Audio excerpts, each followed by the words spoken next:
where at 6:48 a.m. we have the shooter riding this bike into Central Park at Center Drive. At the scene, we recover 3 live 9mm rounds and 3 discharged 9mm shell casings. 3 live 9mm rounds and 3 discharged 9mm shell casings.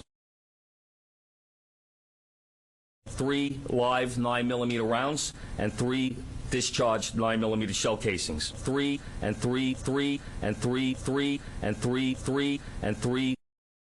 We have 33 confirmed positive tests. We have 33 Pennsylvanians who have tested positive for COVID-19. Today we have 33 cases. There were 33 new cases. The state of Minnesota today reported 33 new COVID-19 related deaths. There are 33 confirmed cases in Arkansas.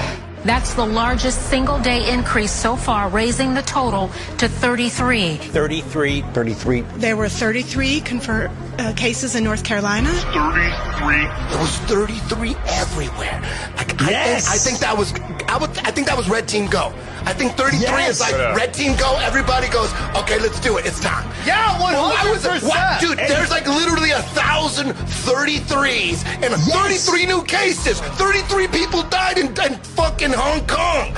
The number 33, we all know what that represents. Everywhere, every single day, it was like, well, 12 more cases, which now brings the state to 33. Yes. We had 33 cases today. Yes. We had 11 cases, which now it's 33. 33 more people. I'm going, oh my God, how dumb do you have to see to not understand this is going on? Yeah, that was green light go. We're off to the races. Yeah. You've been subject to propaganda and lies by people who are very well trained in how they do that. If you find one thing your government has said which is clearly not true, I ask you this.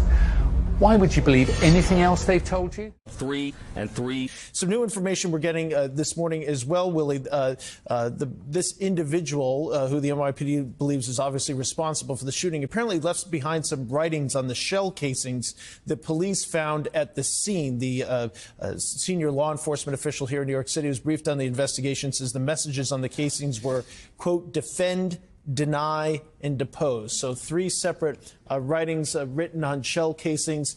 Wilson.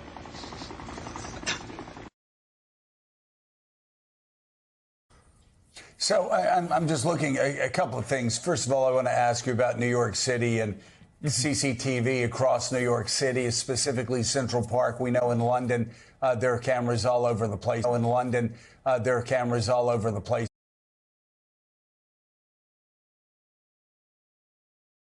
In London, there are cameras all over the place. In London, there are cameras all over the place in London.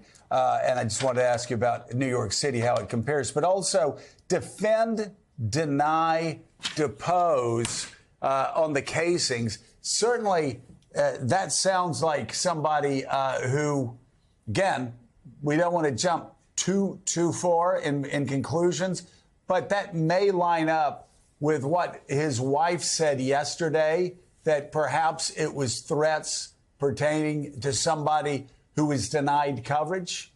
Wilson. Any thoughts there? You know, I think that's a piece of the puzzle, Joe. Certainly appreciate what you're saying there, what you're going with, and kind of putting it all together. I've been doing this long enough to know that sometimes a case looks like it's going down one specific track, and you think you're right there, and then all of a sudden it shifts to something completely different. And I think that's something that the NYPD, in particular its current chief of detectives, Joe Kenny, preaches a lot to the detectives as far as keep your mind open. You don't know what's happening. You know, could that be writings that could try to throw police off? So that's something that we always keep in mind. As far as the cameras go, Joe, the Central Park has a tremendous amount of surveillance camera coverage. It is not complete. I'm not going to get into areas where they don't have great coverage of. It's kind of impossible given the entirety of the park, but they do have a lot of capability with that. And, you know, there is in this country certainly a constant battle between, yes, if we had surveillance cameras everywhere, could we find this person instantly? Some CSI type thing? Yes. If we had surveillance cameras everywhere, could we find this person instantly? Some CSI type thing? Yeah, perhaps. But on the other hand, you know, we're Americans. We have a right to privacy, Fourth Amendment, et cetera. And that's something that there's always that kind of give and take with law enforcement and people that are, you know, certainly concerned about privacy. Great coverage and context. NBC's Tom Winter, thank you very much for your reporting this morning. Surveillance cameras everywhere. Surveillance cameras everywhere. Surveillance cameras everywhere.